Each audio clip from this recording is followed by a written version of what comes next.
Radio Toulouse Métropole, la radio culturelle du Grand Toulouse, c'est sur http://rtm31.fr.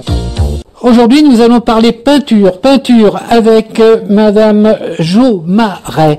Jo Marais, Balma, on se connaît un petit peu sur Balma, vous êtes connu parce que vous avez déjà participé une fois ou deux fois, je ne sais plus, au festival salon. C'est moi qui l'ai monté avec Monsieur Baselga. Voilà, c'est ça. Nous l'avons installé en 85. Donc ça fait un petit moment, oui. Un petit moment, oui, c'est ça, oui. Ouais. Après, j'ai été invitée d'honneur une fois, et puis là, une deuxième fois. Et pas l'année dernière, l'autre. Enfin, si, oui, en 2013. Pas l'année dernière, l'autre, hein, voilà, c'est ça. Donc, avec Balma, si je pourrais dire, c'est un petit coup de cœur. Vous y habitez depuis combien de temps? Depuis 82. Ah, déjà. Ouais. Alors, bon, c'est coup de cœur maintenant, ça y est, vous êtes rentré... Oui, je suis là, mais enfin, c'était au départ, c'est parce qu'on a inscrit les gosses au collège, et que, voilà, on a trouvé une maison là, et on s'est installé là. Et c'est bien, ça. Oui. Ouais, on est bien à Balma. Ah, bien sûr. Donc, ça fait combien de temps que vous êtes artiste, madame? Oh, alors là, c'est une question délicate, parce que j'ai commencé petite. D'ailleurs, j'avais des photos où on me voit tout le temps sur un petit bureau en train de crayonner, de faire des personnages. Je faisais beaucoup de personnages quand j'étais petite. Et puis après, les études ont pris la suite et j'écrivais. Et ensuite, j'ai toujours touché de toutes les façons à tout, que ce soit des émaux, que ce soit de toutes les peintures. Voilà. Alors, peinture, sculpture... Voilà. Oui, enfin, en autodidacte. En autodidacte. Au départ. Après, j'ai fait l'école des beaux-arts, mais d'abord, j'étais en autodidacte.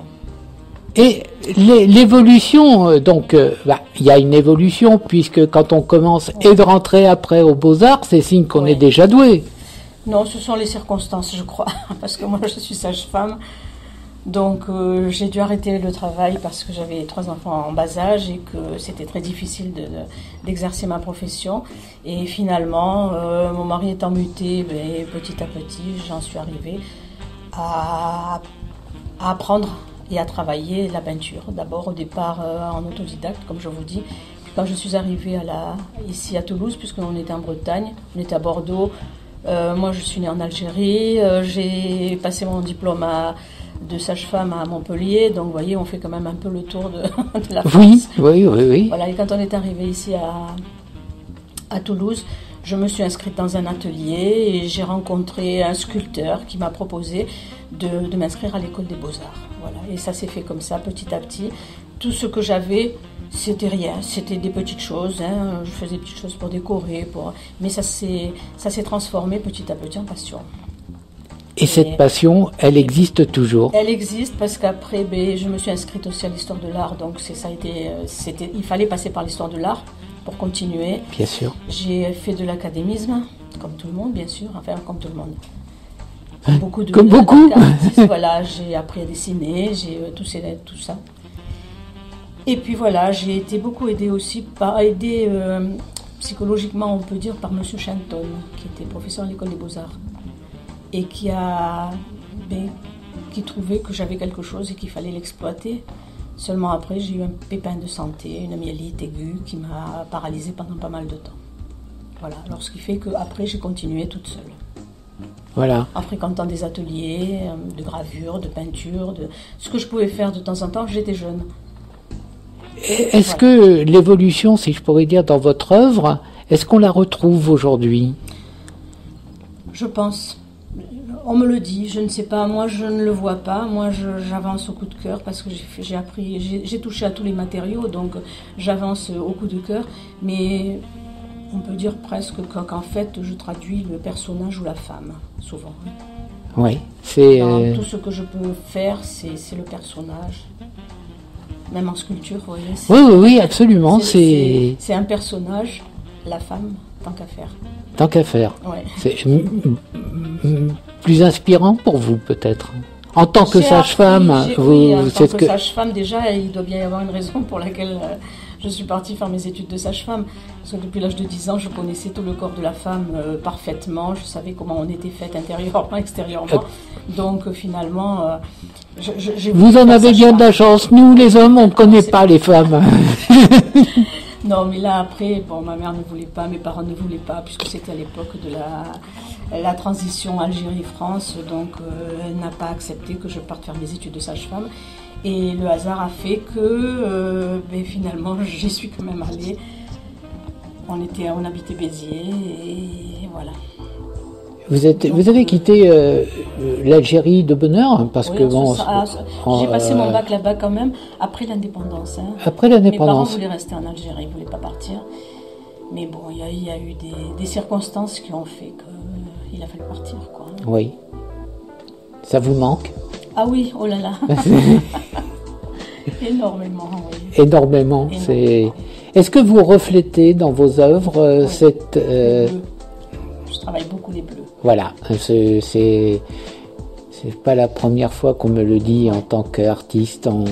Les bleus, et puis maintenant, je vous montrerai après, c'est les textiles.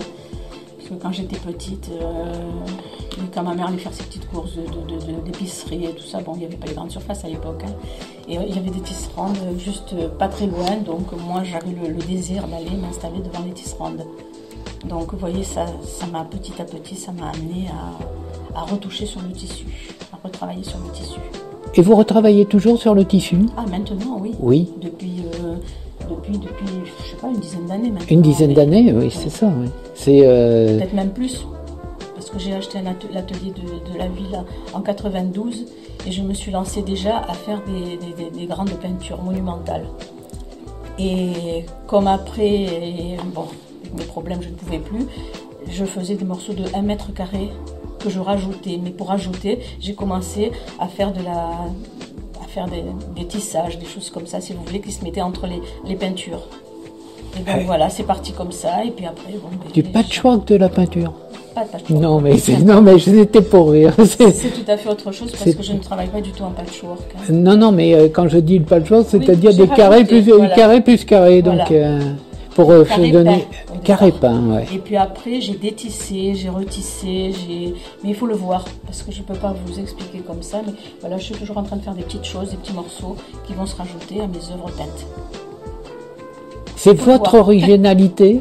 Ah oui. De rajouter? Ben, c'est ce que tout le monde a l'air de me dire, qu'en fait, il n'y a personne qui le fait, quoi. Hein. Il faut que je le pousse. Oui, c'est ça. Ouais. Est-ce que le fait de rattacher des choses à une autre, parce que c'est rattacher des choses à une autre, oui. Est-ce que c'est pas on va dire, le déracinement qu'il y a eu quelque part? Je sais pas l'expliquer. J'ai quand même fait 8 ans d'analyse. Hein. Donc il y a des choses qui sont sorties, mais ça, je ne sais pas l'expliquer. Moi, je ne fais pas d'analyse, c'est simplement le fait je ne suis que le regard sur l'œuvre donc de Jo Maré, parce que c'est, je vais dire, l'œuvre d'hier et l'œuvre d'aujourd'hui, même s'il y a une continuité, ce n'est pas du tout la même. Non, c'est pas. Non, j'ai plusieurs, si vous voulez, j'ai plusieurs choses. J'ai touché à beaucoup de matériaux et finalement j'ai des périodes où j'ai envie de faire de la gravure, des périodes où j'ai envie de faire du textile. D'autres périodes, là ces jours-ci on est en train de déménager puisqu'il va y avoir les travaux sous peu et j'ai énormément de toiles vierges. Et je disais à mon mari, ben là maintenant j'ai envie de peindre, mais ça me prend dans les tripes tellement c'est fort. Donc j'ai envie de retoucher aux couleurs. Alors que, bon, avec le textile, je touche aux couleurs aussi, mais pas de la même façon. Pas de la même façon. D'en avoir sur les doigts, quoi. Les doigts, le corps, là. Ouais, c'est ça. Et puis moi, je perds ma voix. Quand je peins, je perds ma voix. Je suis complètement lessivée. Hein. En transe? Non, c'est une forme de transe ou... Je sais pas, je crée, c'est tout. Voilà. Je suis dans la création. Les images passent dans la tête et hop, sont retransmises directement au bout de votre pinceau. De maquette, c'est pas du tout un côté d'artisan, quoi, si vous voulez. Hein. Ce que je fais, moi, ça part petit à petit, ça se construit petit à petit. Hein. C'est pas du tout un travail où je sais ce que je vais faire. C'est de la composition. Oui, mais de toute façon, je compose avec tout ça, j'arrive Oui, aussi à c'est ça. composer. Hein. C'est de la composition, c'est Ouais. comme de la musique. Une chose qui appelle autre chose, et voilà. Et ça, Voilà, un son avec un Voilà. son qui fait... Ouais. Et c'est exactement là. Aujourd'hui, combien d'années de, on va dire, pas de professionnalisme, mais presque, combien d'années derrière vous? Disons que j'ai commencé à exposer en 85. Donc ça remonte quand même à un petit bout de temps. Oui, oui, quand même, oui. Disons qu'avant, je travaillais, je bricolais. Hein, je faisais des petites choses, mais je ne le prenais pas au sérieux. Mais vers les années 85, j'ai commencé à mettre un pied dans l'engrenage de la profession, quoi, en fait. Hein. Et vous savez combien d'œuvres vous avez fait pendant toute cette Oh vie? là là, non, ne me dites pas ça parce que ça me rend malade, rien que d'y penser. J'ai le sous-sol, on a un sous-sol qui est plein. Je vais vous montrer après, mais il y en a partout des toiles. Il y en a partout, partout, partout. Parce qu'en plus, moi, j'ai pas trop ce côté commercial. Donc, j'expose. Mais si vous voulez, je cherche pas à faire de l'argent. Alors donc, à partir peut-être parce que je me marie, je sais pas. Mais je fais pas...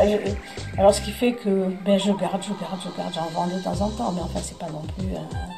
c'est pas un gagne-pain, quoi. Hein. Dites-moi, Jo Marais, mais c'est, je vais dire, le fait de, quand vous avez énormément exposé, et le fait de vous séparer d'une œuvre, ça vous fait mal? Ah si, oui, ça toujours Oui, fait mal. c'est ça, oui, Ça fait c'est... mal, toujours. C'est comme un bébé. Même à un moment, j'exposais au Forum des Cordeliers. Et il y avait toute une équipe de théâtre en haut qui devait m'acheter un tableau. Et un tableau qui est assez familial, je vous montrerai, c'est une aquarelle qui est sortie qu'une fois. Elle est sortie là et on avait rendez-vous avec la personne l'après-midi pour l'acheter. J'ai été malade comme un chien et je ne l'ai pas vendue. Je n'ai pas voulu la vendre. Je n'ai pas pu la vendre. Voilà. Alors à l'époque, j'avais les enfants petits, enfin assez jeunes ici, 15-16 ans. Ma fille me disait non, celle-là tu vas pas. Alors en plus, elle rajoutait. Voilà. Voilà.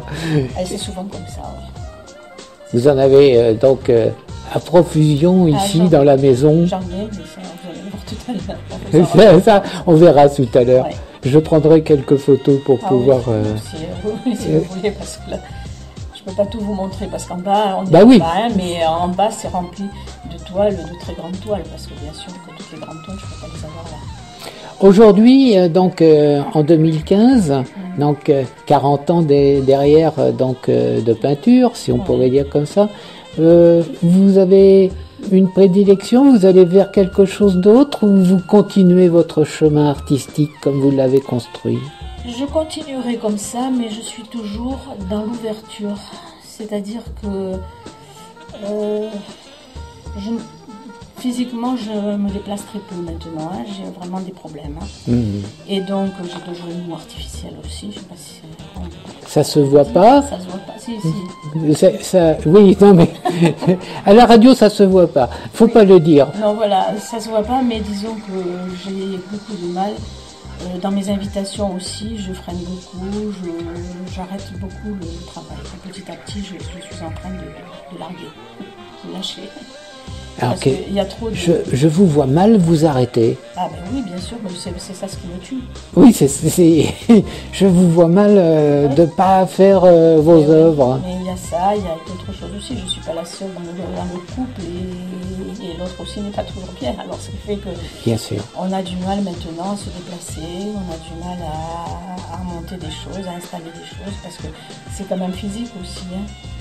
Un métier oui, c'est sûr. Un travail d'artiste, c'est quand même physique parce qu'il faut exposer, il faut installer.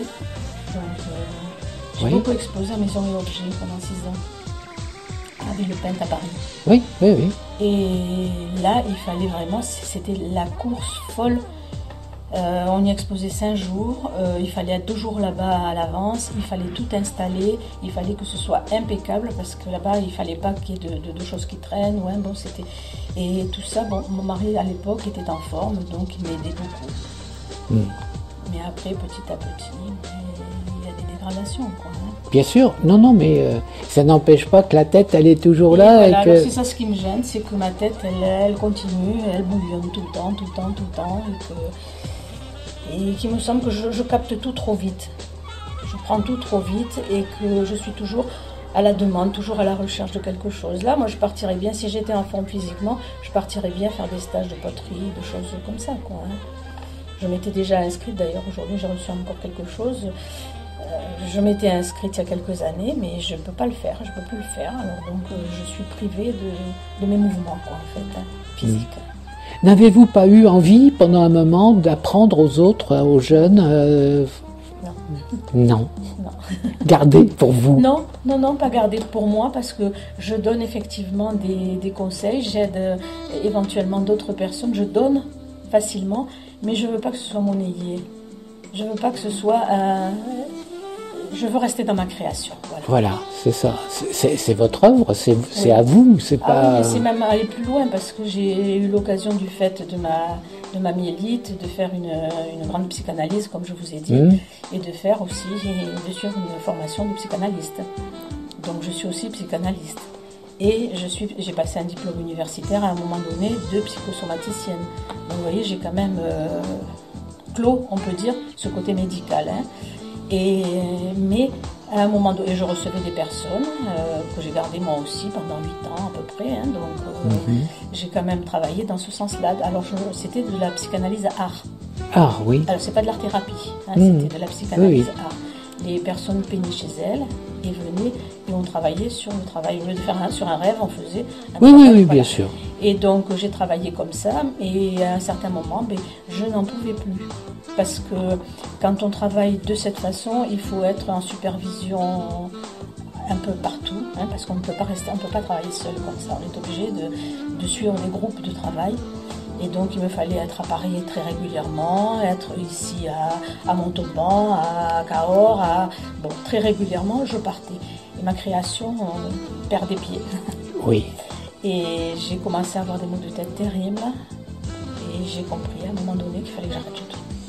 Parce qu'il fallait écrire aussi. Ça, vous savez, quand on fait partie après de groupes de travail, en psychanalyse, on est obligé de se documenter beaucoup et puis d'écrire. On fait un travail, mettons, sur l'anorexie, et il faut lire le maximum de choses sur l'anorexie pour pouvoir, nous, après, faire des concentrés. Et on avait une maison d'édition, Maison L'Harmattan, qui nous éditait, quoi. Hein. Disons que 24 heures. Groupe, hein. Voilà. Et la journée, elle n'a que 24 heures. Voilà, et alors après, quand je revenais, d'une part, j'étais en manque aussi de peinture, enfin de travail, quoi. Hein. Et oui. Et en plus, très fatiguée. Alors à un moment donné, j'ai fini la dernière personne. Je refusais après de prendre des gens. À la dernière minute, j'ai fini la dernière personne et puis j'ai dit c'est fini maintenant. L'atelier, ça ne servira qu'à moi. C'est mon atelier, c'est pas. Je ne peux plus travailler comme ça. Est-ce qu'en 40 ans de peinture et d'expression, si je pourrais dire, d'art, est-ce qu'il vous manque quelque chose? Artistiquement parlant, non. Ce qui me manque maintenant, c'est mes mouvements. Oui, c'est les mouvements, oui, voilà. Bien sûr. Si j'avais les mouvements, je crois que maintenant, avec l'âge, avec tout ce que j'ai appris, toute cette vie artistique, si j'avais les mouvements, ce serait parfait. Mais ça ne l'est pas. Et dans l'art, je bute tous les jours. Est-ce que vous auriez aimé de faire une autre art, explorer une autre région des arts? Non, je pense que j'ai touché un petit peu à beaucoup de choses. Enfin, vous voulez dire par exemple de la musique? Oui, par exemple. La musique, moi j'ai appris. Je m'en doute. Hein. Donc j'ai fait de la musique, mais ça ne m'a pas attirée. Je voulais faire de la danse, on m'en a empêché à un moment donné. Donc voilà, c'est des choses comme ça, oui. Ça peut-être de la danse si ma mère ne s'était pas opposée. J'avais une mère qui était très, très sévère. Ah ouais, mais c'est voilà. C'est la génération qui compte. Et aussi le pays aussi. Le pays aussi. Je pense que c'était beaucoup aussi cette génération. Après 68, ça a été un petit peu plus libre, mais avant 68, c'était quand même très serré. Hein. Oui. Donc voilà, j'ai pas fait. J'ai fait ce que j'ai eu envie de faire parce qu'en fait, c'est arrivé. Ça a poussé à force et c'est arrivé quand même. La peinture. Oui. Mais le reste, il n'y avait pas assez de passion peut-être dans le reste pour que ça arrive. Et puis les circonstances, comme je vous dis aussi. Moi, quand j'ai rencontré ce sculpteur et qui m'a dit, moi, je vais vous prendre dans mon cours des Beaux-Arts, ça a été une porte ouverte. Eh oui. Quand j'ai exposé à Balma, que j'avais été invitée d'honneur et que monsieur Isard est venu, hein, monsieur, et il était pédiatre et j'avais été sage-femme, alors il y avait le coup de cœur, quoi, c'était sûr. Et quand il est arrivé, pareil, au conseil général, il disait à sa directrice de cabinet, mais il faut aller voir, parce que j'avais installé justement, déjà je commençais les textiles. Oui. J'avais tout un pan de mur de textiles. Alors pas la dernière fois, mais l'avant-dernière voilà. fois. Et donc il a été amoureux de mon travail. Et donc finalement, il m'a fait exposer aux Olivetins à Saint-Bertrand-du-Coumage pendant 3 mois. J'étais dans 800 et quelques abribus partout, on voyait que je marrais partout. Oui, bien Tout sûr. le monde me le disait ici, me disait mais il n'y a que toi partout, qu'est-ce que c'est? Bon, mais voilà, ça a été, c'est pour ça que je vous dis, ce sont des portes qui au fur et à mesure s'ouvrent. Alors aujourd'hui, 2015, est-ce qu'il y aura d'autres expositions ou... Ah ben il y en a, oui, parce qu'il y en a de prévues. Voilà, déjà je vais faire Talent de femme au mois de mars, le 7 et le 8 mars, ici à Balma, à la salle des fêtes, à la salle polyvalente. Oui, la salle polyvalente. Voilà, il va y avoir un salon de femmes. Oui. Donc là déjà je vais exposer. Ensuite je vais faire un salon à la Beige, à Diagora, oui. avec Art Toulouse, puisque je les suis déjà depuis quelques années. Oui, ça fait quelques années que vous êtes... Voilà, il y a ça. Autrement, mais, vous savez, je suis en ce moment, j'expose à Paris dans une galerie. Après vous, il y a un galeriste qui vient. Vous n'arrêtez pas. Donc, vous voyez que si j'avais mes mouvements, je pourrais faire des étincelles, mais là, j'en fais plus puisque je ne peux plus me déplacer. Alors, si vous voyez une affiche et que vous voyez Jo Marais, allez-y, de toute façon. Alors, à Balma, c'est au mois de... Le 7 et le 8 mars. Voilà, le 7 et le 8 mars. Voilà. Et après, c'est à Diagora, et là, j'ai un stand. Donc, les gens me verront, quoi, hein, ceux qui viendront. Voilà. Eh bien, on a fait un petit peu de tour. Radio Toulouse Métropole, la radio culturelle du Grand Toulouse, c'est sur http://rtm31